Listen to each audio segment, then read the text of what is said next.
देवगड येथून एक सहलीला जाणाऱ्या बसच्या भीषण अपघाताची घटना सध्या समोर येतेय। खाक्षी मार्गे कुणकेश्वरकडे जाणाऱ्या एका सहलीच्या बसला खाक्षी शाळेजवळील एका धोकादायक वळणाजवळ हा भयंकर अपघात झाला। वळणामुळे चालकाचं एसटी बसवरील नियंत्रण सुटून बस डाव्या बाजूला 10 फूट खाली जाऊन कोसळली आणि त्यानंतर बसमधील बसलेल्या 44 विद्यार्थी आणि शिक्षकांसोबत जे काही भयंकर घडलंय ते ऐकून तुमच्याही अंगावर अक्षरशः काटा येईल। नेमकं काय घडलं ते पुढे बघा। त्या अगोदर तुम्ही आपल्या चॅनलवर नवीन असाल तर चॅनलला सबस्क्राईब जरूर करा, जेणेकरून अशा प्रकारच्या अपडेट्स या तुमच्यापर्यंत पोहोचत राहतील।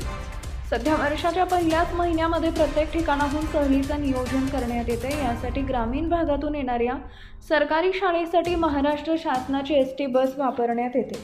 पण एसटी महामंडळमध्ये सुद्धा हा प्रवास खूप चांगल्या प्रकारे होत असतो। पण काही एसटी महामंडळाच्या जुन्या झालेल्या बसेसमुळे आणि चालकांमुळे प्रवास करताना मोबाईल बघितल्यामुळे चालकाचं बसवरील नियंत्रण सुटतं आणि भीषण अपघात घडतात।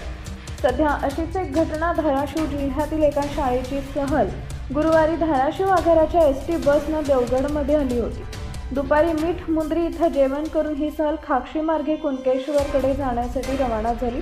मात्र खाक्षी शाळेनजीक असलेल्या एका धोकादायक वळणावर बस चालकाचा बसवरील ताबा सुटला। सुदैवानं झाडे झुडपे बागायत व देवगड नळ योजनेची पाईपलाईन असल्यानं त्या पाईपलाईनला जाऊन एसटी जोराची आदळली आणि थांबली। गाडीचं मोठ्या प्रमाणावर नुकसान झालं, मात्र सुदैवानं मोठी जीवितहानी झालेली नाहीये। अपघात झालेल्या या बसमध्ये 44 विद्यार्थी आणि 4 शिक्षक असे एकूण 48 जण होते। अपघाताची माहिती समजताच स्थानिक ग्रामस्थांनी धाव घेऊन सर्व विद्यार्थी व शिक्षक यांना अपघातग्रस्त एसटीतून बाहेर काढून रुग्णालयात दाखल केले।